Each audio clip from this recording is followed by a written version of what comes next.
Hello student, आज हम इस वीडियो में क्लास 7th का chapter number 8 the Olympic champion solve करेंगे।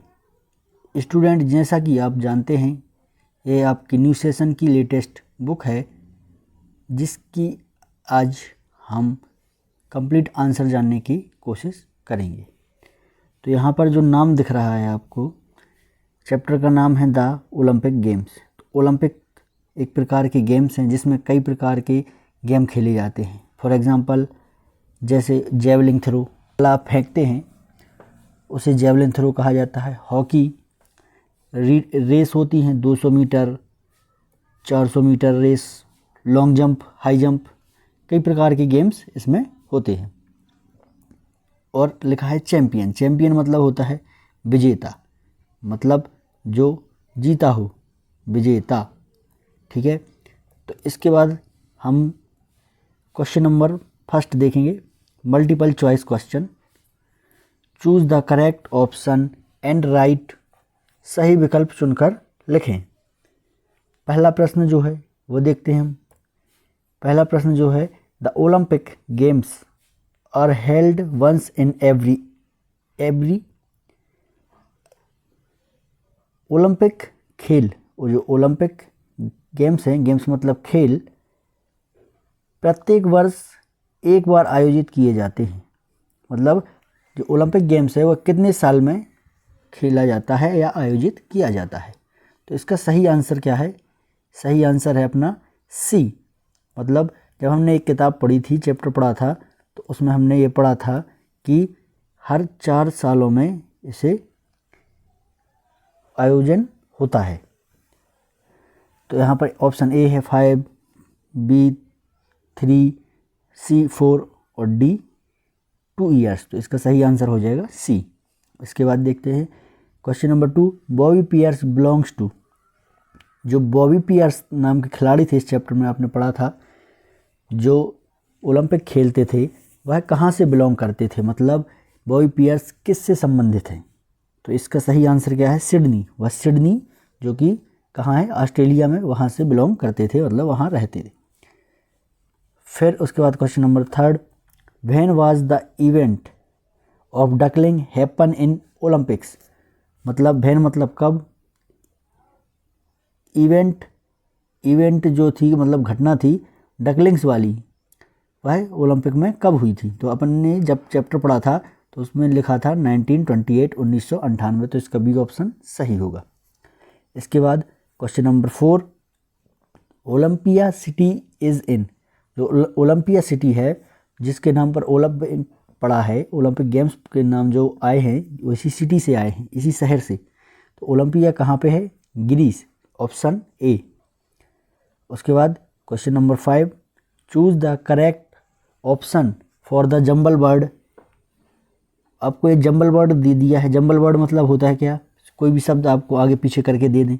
जैसे मान के चलिए ये दे दिया आपको, ये 3 शब्द हैं, तो इसका सही जंबल अरेंज करेंगे तो क्या बन जाएगा? कैट। तो यहाँ 3 शब्द का है, यहाँ पे 6 शब्द का दिया हुआ है। तो इसका सही आंसर हो जाएगा स्कूल। जब आप इसको सही से जमाएंगे तो इसका आंसर आ जाएगा स्कूल। स्कूल मतलब विद्यालय। ये जो स्पेलिंग दी है बाकी ए, बी और डी में, वो सब गलत है। इसके बाद फिल इन द ब्लैंक्स, रिक्त स्थानों की पूर्ति करें। Question number 6, the young one of duck is called. जो बदक होती है, डक मतलब होता है बदक, और जो यंग वन है मतलब जो बदक के बच्चे हैं, उनको क्या कहते हैं। तो इसका सही आंसर क्या है? डकलिंग। डकलिंग मतलब होता है बदक के बच्चे। यहाँ पर देख सकते हैं, अब लिखा है डकलिंग। ठीक है। इसके बाद question 7, a boat race in which every participant use a pair of oars. मतलब एक ऐसी बोट रेस जिसमें एवरी पार्टिसिपेंट, जो उसमें प्रतिभागी हैं, प्रत्येक प्रतिभागी, अ पेयर ऑफ, पेयर मतलब होता है जोड़े, और ओर्स का मतलब होता है चप्पू। तो जो चप्पूओं का उपयोग करे, मतलब एक जोड़ों का उपयोग करे चप्पूओं को, उसे क्या कहते हैं? स्केलिंग। तो स्केलिंग एक रेस है जिसमें चप्पू का उपयोग करके प्रतिभागी भाग लेते हैं। ठीक है। Question number 8, one who wins a race is called a champion. यहाँ लिखा है जो रेस जीत जाता है, रेस मतलब क्या है, दौड़, विन मतलब होता है जीतना, वन हु मतलब जो एक रेस जीत जाता है उसे क्या कहते हैं, तो उसका सही आंसर है क्या, चैंपियन। चैंपियन मतलब होता है विजेता। रवि विल कम इवनिंग, मतलब रवि शाम को आएगा। इन मतलब कम मतलब होता है आना, रवि मतलब एक नाउन है, विल मतलब फ्यूचर की बात हो रही, कम मतलब होता है आना, और इवनिंग मतलब शाम में, तो कब आएगा, शाम में। क्वेश्चन नंबर 10 देखेंगे, he is blanks strongest boy in the class. यहाँ पर हमें आर्टिकल का उपयोग करना है, तो ए एन और एक द होता है, ये 3 प्रकार के आर्टिकल होते हैं। जहाँ भी वोवल साउंड आता है वहाँ ए एन का उपयोग करते हैं, जहाँ पर वोवल आते हैं तो उसमें किस चीज़ का उपयोग करते हैं हम, ए एन का। यहाँ पे देखिए, यहाँ पे ये सुपरलेटिव डिग्री है, स्ट्रॉन्गेस्ट मतलब सुपरलेटिव। मैंने 3 प्रकार की डिग्रियाँ पढ़ाई थी आपको, पहली होती है पॉजिटिव, दूसरी कंपेरेटिव, तीसरी सुपरलेटिव। तो सुपरलेटिव डिग्री जहाँ भी उपयोग होगी उसके पहले हमेशा आर्टिकल द आता है, और कंपेरेटिव में क्या आता है, देन आता है। ये मैंने आपको बता रखा है। चलिए इसके बाद हम अगला प्रश्न देखेंगे, very short answer type question, answer the following question in one word और वन सेंटेंस। निम्नलिखित प्रश्नों के उत्तर एक शब्द या एक वाक्य में लिखें। Question number 11, when was Olympic sport festival in Greece held, मतलब जो ग्रीस है, ग्रीस एक जगह है, देश का नाम है, वहाँ पर ओलंपिक जो स्पोर्ट फेस्टिवल था, मतलब जो त्यौहार के रूप में स्पोर्ट, जो ओलंपिक स्पोर्ट मनाए जाते थे वह कब मनाया जाता था, तो इसका सही आंसर है 776 बीसी। बीसी का मतलब होता है क्या, ईसा पूर्व, मतलब जो यीशु मसीह थे उनके जन्म के पहले की बात की जा रही है। तो इसका सही आंसर हमने लिखा है Olympic sport festival in Greece was held in on 1776। तो इसका सही आंसर हो जाएगा ये। आप इतना भी लिख सकते हैं, छोटा आंसर लिखना चाहें, नहीं तो फिर इतना पूरा लिखें, ठीक है। दोनों में से कोई एक लिखना है, या तो आप ये लिख लें ये, या तो फिर इतना पूरा, ठीक है। इसके बाद question number 12, which country did Ken Myers belongs to. Which मतलब कौन सी, कंट्री मतलब होता देश, कैन मेयर्स जो एक दूसरे खिलाड़ी थे, एक बॉबी पियर्स का नाम सुना था आपने चैप्टर में, और एक कैन मेयर्स का। तो जो कैन मेयर्स थे बिलोंग्स कहाँ से, बिलोंग करते थे, मतलब कहाँ के रहने वाले थे। तो इसका सही आंसर है Ken Myers belongs to America. कहाँ के थे, अमेरिका जो एक देश है वहाँ के कैन मेयर्स थे, ठीक है। Question number 13, how did Bobby Pierce win everybody heart. जो बॉबी पियर्स थे उन्होंने कैसे सभी लोगों का दिल जीता, मतलब जो बॉबी पियर्स तो जो खिलाड़ी थे, विन मतलब जीतना, एवरीबॉडी मतलब सभी का, हार्ट मतलब हृदय, तो उन्होंने कैसे, हाउ मतलब कैसे सभी लोगों का हृदय जीता। तो इसका आंसर हम देखते हैं, when he saw duckling and duck he slowed down his boat। तो जब वह रेस कर रहे थे, तो जब जिस दौड़ रहे थे, जहाँ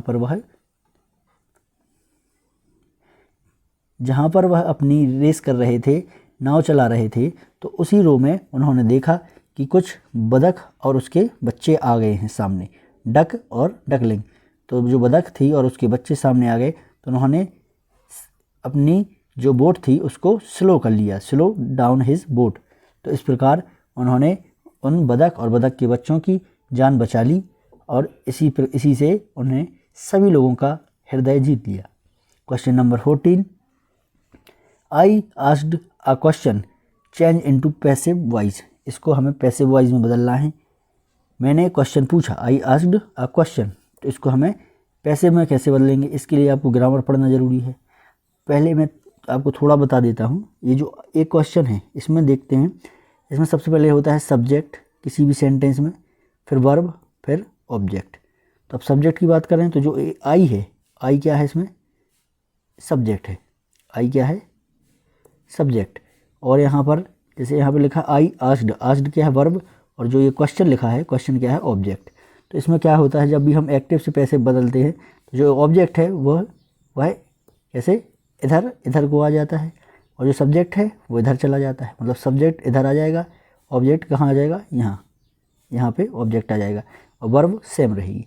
लेकिन वर्ब का कैसा रहता है, बी प्लस वर्ब का थर्ड फॉर्म, मतलब जो वर्ब दी है उसका बी फॉर्म और वर्ब का तीसरा फॉर्म उसमें उपयोग किया जाता है। तो अभी अपन ने जितना पढ़ा है उसके अनुसार देख लेते हैं अपन। देखिए ये क्वेश्चन यहाँ आ गया, आई का क्या हो गया, मी, और एक बाय आता है तो ये मी इधर आ जाएगा, आई का क्या हो जाएगा, मी। इसको हमें याद करना पड़ेगा। वी का क्या हो जाता है, अस, ठीक है। तो इस प्रकार हमें याद रखना पड़ेगा। और ये वर्ब का कौन सा फॉर्म है, थर्ड, और ये कौन सा फॉर्म है, बी फॉर्म। तो इस प्रकार ऐसे याद रखेंगे, इसको ऐसे सॉल्व करेंगे। इसके बाद देखते हैं short answer type question. Short answer type question, answer the following question in 1 word और 2 सेंटेंस। निम्नलिखित प्रश्नों के उत्तर 1 या 2 वाक्य में लिखें। Question number 15, when did boy Pierce stop taking part in sport. जो बॉय पियर्स नाम के थे, व्यक्ति थे, व्हेन मतलब कब, boy Pierce stop, boy Pierce रुक गए इस चीज़ में, टेकिंग पार्ट मतलब हिस्सा लेने में, किसमें, स्पोर्ट में, खेल भाग में हिस्सा लेने से कब बॉय पियर्स ने संन्यास ले लिया। तो Boy Pierce stopped taking part in sport in 1945। 1945 में उन्होंने खेल से संन्यास ले लिया और उन्हें खेलना बंद कर दिया। इसके बाद अगला प्रश्न, question number 16, why are the games called Olympic games. जो गेम्स हैं, जो खेल हैं, वह ओलंपिक खेल क्यों कहा जाता है। तो इसका सही आंसर देखते हैं हम। An Olympic sport festival was held in Greece in 1776 BC at Olympia. मतलब जो ओलंपिक स्पोर्ट फेस्टिवल था, जो त्यौहार मनाया जाता था ओलंपिक खेल का जो त्यौहार मनाया जाता था, वह कहाँ पे मनाया गया था, ग्रीस में। ग्रीस में कब, 776 BC, मतलब 776 ईसा पूर्व में एक जगह थी Olympia. So it was called the Olympic games. इसलिए ओलंपिया जगह जो थी उसी के नाम पे क्या रख दिया उनने, ओलंपिक गेम्स, क्योंकि यह यहाँ पर सबसे पहले खेला जाता था, तो उसी के नाम पर उनने गेम का नाम रख दिया। Question number 17, what would you have done if you had been in the place of boy Pierce in the Olympic games. मतलब आप क्या करते, what would you have done if you had been in the place of boy Pierce. अगर आप boy piers की स्थान पर होते तो आप क्या करते ओलंपिक गेम्स में। तो आप भी वही करते जैसे इसका आंसर लिखा है, I also do the same thing like Bobby Pierce do. मतलब जो बॉबी पियर्स ने जो काम किए हैं, हम भी वही काम करने की कोशिश करते, क्योंकि जब उनकी रेस में सामने डक और डकलिंग्स, बदक और उसके बच्चे आ गए थे, तो उन्होंने अपनी वोट स्लो कर ली थी, क्योंकि उनको नुकसान ना पहुँचे। और जब वह वहाँ से चले गए, तब उनने अपनी रेस में फिर से स्पीड पकड़ी और वह मैच जीत गए। इसके बाद देखते हैं चेंज इनटू पैसिव वॉइस। इसमें हम फिर से पैसिव वॉइस बदलना है। तो यहाँ जो सब्जेक्ट है हरी, ये सब्जेक्ट है, ये वर्ब है, और ये क्या है, ऑब्जेक्ट है। तो हमने बताया आपको, ऑब्जेक्ट इधर ले आओ, सब्जेक्ट इधर ले आओ, ये ऑब्जेक्ट इधर आ गया, ये सब्जेक्ट इधर आ गया और वर्ब इधर। लेकिन वर्ब का कौन सा फॉर्म, बी और प्लस थर्ड फॉर्म। तो यहाँ पे देखो आप, जो हिज फ्रेंड है यहाँ आ गया, आगे आ गया, हिज फ्रेंड आगे आ गया, और हरी जो है बाय, हरी बाय पीछे आ गया और हरी यहाँ। और जो ये है, ये क्या है, बी प्लस वर्ब का थर्ड फॉर्म। तो यहाँ पे जो कॉल है, कॉल्स का जो थर्ड फॉर्म है क्या है, कॉल्ड। तो इस प्रकार ऐसे सॉल्व करेंगे हम इसे। इसके बाद आगे देखते हैं question number 19, long answer type question. ये जो दिया है आपको, एक मैरिज का इनविटेशन कार्ड है। यहाँ लिखा है श्रीमती अंजना एंड श्री राकेश, ठीक है, request the pleasure of your company at the wedding of their daughter. मतलब उनकी लड़की की शादी है, तो वहाँ आपको इनविटेशन दिया गया है। लड़की का नाम क्या है, मानसी राव, विथ हरि कृष्ण के साथ शादी है। नाम लड़की का क्या है, डॉटर का नाम क्या है, मानसी। और भाई ये डेट लिखी है, ट्यूसडे जुलाई 2021। ये मतलब इस तारीख को शादी है, और ये जगह का नाम है, मतलब वेन्यू मतलब जहाँ पे शादी होना है, ठीक है। तो इसमें से हमें इसी के बेसिस पे नीचे क्वेश्चन दिए होंगे। पहला प्रश्न, what is the venue of marriage ceremony. Marriage ceremony का वेन्यू क्या है, वेन्यू मतलब जहाँ पे मैरिज होना है, स्थान कहाँ है। तो मैरिज सेरेमनी मतलब होता है शादी की जो सेरेमनी मनाई जा रही है, शादी समारोह जो हो रहा है वह कहाँ हो रहा है। तो इसका सही आंसर क्या है, यहाँ पे हमने देखा था द ताजमहल पैलेस कोलाबा मुंबई, मुंबई में जो ताजमहल पैलेस है वहाँ पर ये हो रहा है। उसके बाद हु इज़ ब्राइड मतलब दुल्हन कौन है। तो इसका सही आंसर लिखा है मानसी राव, मैंने आप ऊपर ही बताया था, ये जो डॉटर है यही तो दुल्हन। तो इसका सही आंसर क्या हो जाएगा, Mansi Rao. When will the marriage ceremony take place, when मतलब कब, विल द मैरिज मतलब शादी की जो समारोह है वह कब होना है। तो इसकी जो डेट लिखी थी यहाँ लिखी थी, देखिए आप, ट्यूसडे जुलाई 2021। तो यहाँ पे हम इसका आंसर ये लिख देंगे। Question number 4, the bride groom weds with the bride, इसको हमें इंटेरोगेटिव में बदलना है। इंटेरोगेटिव मतलब होता है क्या, प्रश्नवाचक। क्या होता है, प्रश्नवाचक, जिसमें आपसे प्रश्न पूछे जाएं, जैसे आपका नाम क्या है, आप कहाँ रहते हैं, और जो भी प्रश्नवाचक सेंटेंस होंगे तो उनके पीछे हमेशा क्वेश्चन मार्क लगा होगा। ठीक है। The bride groom beds with the bride, तो यहाँ पे क्या आ जाएगा, does the bride groom bed with the bride मतलब जो दूल्हा है क्या वह दुल्हन से शादी करेगा, क्या दूल्हा दुल्हन से विवाह करेगा, इसका यह मतलब निकल के आता है। इसमें हम प्रश्नवाचक चिन्ह पीछे लगा देंगे तो यह इंटेरोगेटिव सेंटेंस में बन जाएगा। इसके बाद हम देखेंगे question number 5, right the synonym of the word pleasure, pleasure का हमें सिनोनिम्स बताना है। सिनोनिम्स का मतलब होता है समानार्थी। क्या होता है, समानार्थी, जो सेम शब्द होते हैं, समानार्थी सिनोनिम्स। तो इसका क्या हो जाएगा, प्लेजर मतलब होता है आनंद, खुशी, तो इसका हो जाएगा इंजॉयमेंट और हैप्पीनेस। हैप्पीनेस मतलब होता है खुशी, इंजॉयमेंट मतलब भी होता है आनंद। तो यह हो गया। इसके बाद हम देखेंगे question number 20, write letter to your sister, आपको एक लेटर लिखना है अपनी बहन के लिए, asking her to spend summer vacation with you, कि आप उनसे आग्रह करें कि वह जो गर्मियों की छुट्टी है, समर वेकेशन जो है वो आपके साथ मनाएं। तो आप लिखेंगे, ये दो प्रकार के लेटर होते हैं, फॉर्मल और इनफॉर्मल। तो ये कौन सा लेटर है, इनफॉर्मल। इनफॉर्मल मतलब होता है जो आप अपने घर वालों के लिए लिखें, जैसे फादर मतलब अपने पिताजी के लिए, पापा के लिए लिखें, सिस्टर या फिर मदर, या आप फ्रेंड के लिए भी लिख सकते हैं। तो इस प्रकार ये जो लेटर होते हैं वो इनफॉर्मल होते हैं। तो ये देखिए आप, सबसे पहले आप लिखेंगे क्या, एड्रेस, आपका एड्रेस कुछ भी हो सकता है, ये जो एड्रेस है ये आपका कहीं का भी हो सकता है। फिर ये सिटी है आपकी, जिस सिटी में आप रहते हैं। फिर जिस दिन आप लिख रहे हैं, डेट जिस दिन आप इसको लिख रहे हैं। उसके बाद आप जिसके लिए लिख रहे हैं, माय डियर सिस्टर, यहाँ अगर भाई के लिए लिख रहे होते तो my dear brother, my dear father, कुछ भी हो सकता है जिसके लिए आप लिख रहे हैं। इसके बाद देख, सबसे पहले लिखते हैं, जैसे अपन हिंदी में लिखते हैं तो लिखते हैं कि आशा करते हैं आप ठीक होंगे, तो इसी प्रकार इसमें भी लिख रहे हैं, I hope you are fine, आशा करता हूँ कि आप अच्छे होंगे, and doing well in your studies, और अपनी पढ़ाई में भी बेहतर कर रहे होंगे। किसके लिए बात कर रहे हैं आप, सिस्टर के लिए। Our summer vacation has started, हमारी जो समर वेकेशन है, गर्मियों की छुट्टी हैं, वह चालू हो चुकी हैं। And we are missing you very much, और हम सब तुम्हें बहुत मिस कर रहे हैं, बहुत याद कर रहे हैं।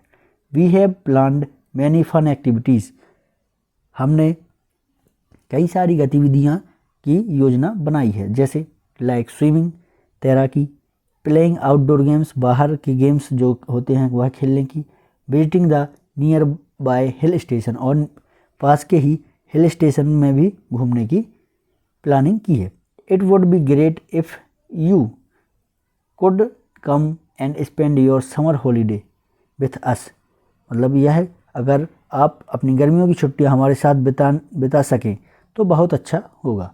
We will have wonderful time together, हम साथ में बहुत अच्छा समय बिताएंगे। फिर इसके बाद आप उन्हें लिखें विथ लॉट ऑफ लव, और यहाँ पर आप अपना आप जो उनसे संबंध रखते हैं, रिश्ता रखते हैं, वह लिखेंगे यहाँ पे। और इसके बाद अपना यहाँ नाम लिख देंगे, कुछ भी हो सकता है आपका नाम, नितिन भी हो सकता है जो आपका नाम होगा। ठीक है, चलिए आगे देखते हैं। आशा करते हैं आपको वीडियो समझ में आया होगा। वीडियो देखने के बाद इसे अच्छे से समझ लें और लाइक करें, शेयर करें, कमेंट भी करें। Thank you.